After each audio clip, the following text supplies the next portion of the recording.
These are two Western legends whose philosophical war over the soul of American cinema ended with one of the most surprising encounters in Hollywood history. August 1973, Warner Brothers Studio, Stage 16. John Wayne is filming his final Western, shooting on a closed set where no visitors are allowed under any circumstances. At 66 years old, after 4 decades in Hollywood, the Duke enforces his own rules with absolute authority. When he says no visitors, there are no exceptions. Then Clint Eastwood walks through the door without invitation, without permission, without even announcing himself. At 43, fresh off the success of High Plains Drifter, Hollywood's new Western icon strides onto the set like he owns the place. A security guard tries to intercept him. "Sir, this is a closed set." But Clint keeps walking without slowing down. The entire crew freezes. Cameras stop rolling. 70 people hold their breath, waiting for an explosion. Because everyone in Hollywood knows that John Wayne despises Clint Eastwood. Wayne had made his hatred public, calling Eastwood's spaghetti westerns anti-patriotic and describing the man with no name as a thug disguised as a hero. He accused Clint of destroying everything the Western represented. And now here's Eastwood, walking straight toward the Duke across his own set. John Wayne turns around, his face hardening. What happens in the next 5 minutes becomes the most legendary confrontation in Western movie history.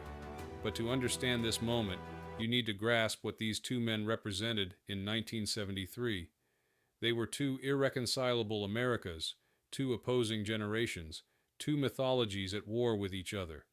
John Wayne embodied the old guard, the symbol of American masculinity for an entire generation. He'd been making westerns since the 1930s, playing cowboys who were noble, honorable men fighting for justice and protecting the innocent. His heroes wore white hats. The bad guys got what they deserved.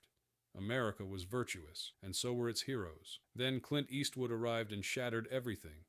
The man with no name wasn't noble. He was mercenary. He killed for money, played all sides, and left destroyed towns behind him without looking back. He didn't represent American virtue, but its raw violence, the dark side of conquest that Wayne's westerns had always ignored. In 1971, Wayne told Playboy magazine, "I don't like what Eastwood is doing to the Western. He makes films where the scales are weighted, where the killers are the heroes. That's not America. That's not what we fought for."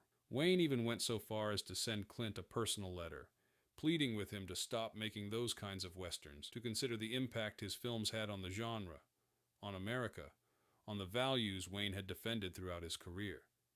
Clint never responded, not out of fear or agreement, but because Clint doesn't engage in public feuds. He simply continued making his films his way, which makes his uninvited intrusion onto Wayne's set in August 1973 all the more stunning. John Wayne rises from his chair, an imposing 6'3" despite being 66 years old. Despite the lung cancer that cost him half a lung in 1964, he fills the space just by standing up. Clint is the same height, lean where Wayne is massive, still where Wayne is commanding. Two giants face to face, the crew frozen like they're watching a Western duel. Wayne speaks first, his voice low and dangerous. "This is a closed set, Eastwood." Clint stops 3 feet away, close enough to talk, far enough to react. "I know. That's why I came." Wayne's eyes narrow. "You got something to say to me?" "I got something to give you." Clint reaches into his jacket. The crew tenses. Some actually step back, as if he's about to draw a gun, as if fiction is about to invade reality. Instead, Clint pulls out a bottle of high-end tequila, the brand Wayne drinks. He holds it toward him. "I read your letter, the one you sent me 2 years ago. I didn't respond because I didn't know what to say, but I've been thinking about it, and I wanted to tell you something in person." Wayne doesn't take the bottle. He stares at Clint, waiting. "You're right. We make different westerns. You make yours, I make mine. We'll probably never agree on which is better, but here's what I came to tell you." Clint pauses, making sure Wayne is really listening. "I wouldn't make any westerns if it wasn't for you. I grew up watching your films. Stagecoach, Red River, The Searchers. You're the one who made me want to do this job. You're the one who made me want to make westerns. Everything I do, even what you hate, comes from what you built. So I came here to say thank you. He extends the bottle again. The set is completely silent. Nobody moves. Nobody breathes. John Wayne looks at the bottle, looks at Clint, looks back at the bottle. Then the Duke does something nobody expected. He starts laughing. Not a polite chuckle, but a deep, powerful laugh. That legendary Wayne laugh that said he was genuinely amused, genuinely surprised, genuinely disarmed. He takes the bottle from Clint's hands. You got balls, Eastwood, showing up on my set like this. Anyone else, I'd have kicked their ass off the lot. I know. That's why I came in person. I figured you'd respect the direct approach. Wayne studies Clint for a long moment.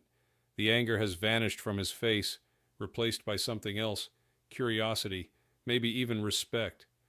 You really grew up watching my films, all the ones I could see. Auckland didn't have many theaters, but the ones we had played your films over and over. I must have seen Stagecoach a dozen times. Wayne grunts. That's a good picture. Maybe Ford's best. That's what made me want to make westerns. The whole genre, the landscapes, the mythology, the idea of one man against the wilderness. All of that came from watching you on screen. Wayne stays quiet for a moment, then says something that surprises everyone. I've seen your films too, you know. Clint raises an eyebrow. And I don't like them. Wayne's voice is blunt but not hostile. They're too dark, too violent. The hero isn't heroic enough for my taste. Then he pauses, seeming to choose his words carefully. But I can see you know what you're doing. You're not making bad films. You're making different films. Maybe that's not the same thing. Coming from John Wayne, this was practically a rave review. Clint nods. That's all I needed to hear. Wayne looks at the tequila bottle in his hand, then at Clint. You drink tequila? When the occasion calls for it. Wayne turns to his assistant. Bring us some glasses. Then he looks at the crew. 15-minute break, everyone. Mr. Eastwood and I are going to have a conversation. Within a minute, the set is empty except for 2 men, 2 chairs, and a bottle of tequila. Nobody knows exactly what John Wayne and Clint Eastwood talked about during the hour that followed. The set was cleared. No witnesses, no recordings. Just 2 Western legends alone with a bottle of tequila and 40 years of shared history with the genre they both loved. But people noticed things afterward. When the crew returned, both men were laughing. Not politely, but genuinely, like old friends remembering why they liked each other. Wayne personally walked Clint to the door, shook his hand, said something too quiet for anyone to hear. Clint turned at the threshold, nodded once, and said, I'll remember this, Duke. After Clint left, John Wayne was in the best mood anyone had seen him in for months. Years later, people close to both men pieced together fragments of that conversation. They talked about the Western as a genre, what it meant to America, why it mattered. Wayne defended the traditional approach, heroes representing American values, stories affirming civilization's triumph over savagery. He believed Westerns should inspire people, show them the best version of themselves. Clint defended something different. He said Westerns should tell the truth, even when it was ugly. The real West was violent, morally complicated, full of men who were neither heroes nor villains, but something in between. He believed Westerns should challenge people, show them the world as it really was. Neither convinced the other. They never would. But somewhere in that conversation, they found respect. Wayne supposedly said, You're not trying to destroy the Western. You're trying to evolve it. I don't like your version, but I understand why you do it. And Clint reportedly responded, Your version will always matter. It's the foundation. Without you, I'd have nothing to build on, or tear down.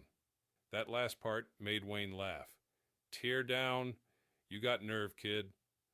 But he was smiling when he said it. After that day, John Wayne never publicly criticized Clint Eastwood again. Not once.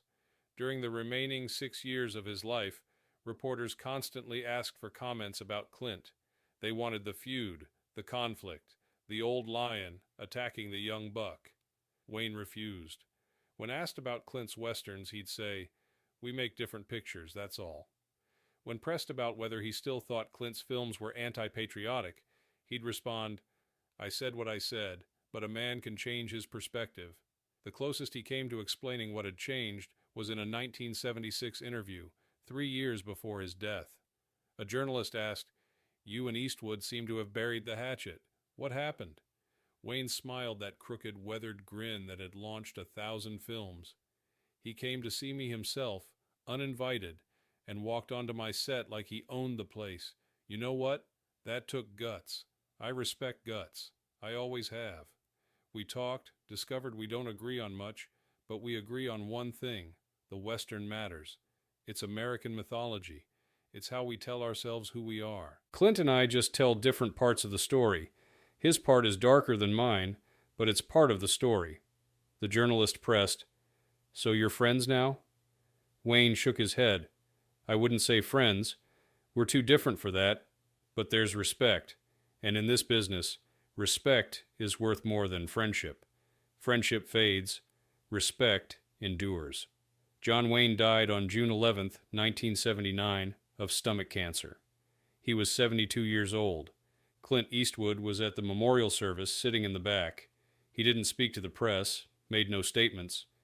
But people noticed he stayed until the end, long after most celebrities had left, long after the cameras shut off. He remained there alone, paying respects to the man who had inspired, fought with, and finally respected him. The old guard and the new, the traditional Western and the revisionist Western. Two visions of America that never agreed, but learned to coexist.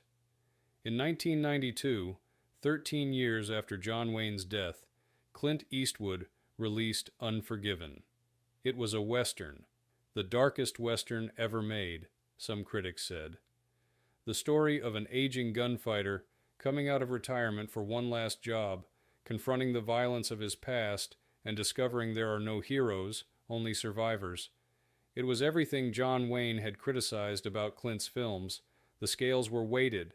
The hero wasn't heroic. Violence had consequences that persisted long after the credits rolled. Yet Clint dedicated the film to Sergio Leone and Don Siegel. But people who knew Clint said there was a third invisible dedication on screen that Clint kept to himself. They said Unforgiven was, in a way, Clint's answer to John Wayne. Not a rejection, but a response, a completion. Wayne had spent his career showing the Western myth in its brightest light. Clint had spent his showing it in its deepest darkness. Unforgiven brought both visions together. It acknowledged Wayne's myth, the idea of the heroic gunfighter, then showed what happened when that myth met reality, when the hero aged, when violence caught up with him, when legend had to face truth. In the film's final scene, Clint's character rides out of town on horseback, disappearing into darkness. It's the opposite of a Wayne ending. No triumph, no justice, just a man fading into night with blood on his hands. But it's also, in its way, a tribute, because the character carries the weight of Wayne's mythology with him. The film only works because we remember what Westerns used to be, what heroes once meant. Unforgiven won 4 Oscars, including Best Picture and Best Director. It was the culmination of Clint's career, the film that proved he wasn't just a movie star, but an artist. And somewhere in that film, in that dark meditation on violence, mythology, and the price of being a legend, echoed a conversation that began on a soundstage in 1973. 2 men, 2 visions, 1 bottle of tequila, and a respect that outlasted both their careers. Here's what that uninvited visit to John Wayne's set really teaches us. Disagreement doesn't mean disrespect.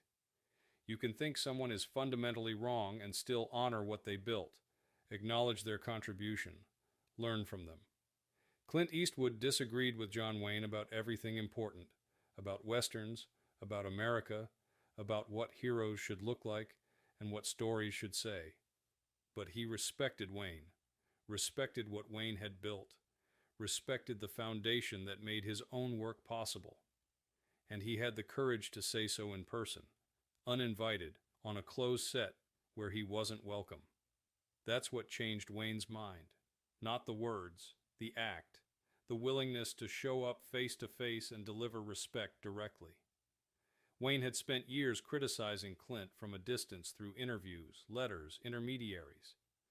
Clint responded by showing up on Wayne's set with a bottle of tequila and saying, "I disagree with you, but I learned from you, and I respect you. That's how you end a feud. Not by surrendering, not by agreeing, but by showing up." Clint Eastwood walked uninvited onto John Wayne's set. What happened next surprised everyone. Two enemies became something like allies. Two visions of America found common ground. Two legends discovered that respect matters more than agreement. And the Western genre, America's great mythology, emerged richer for having had them both.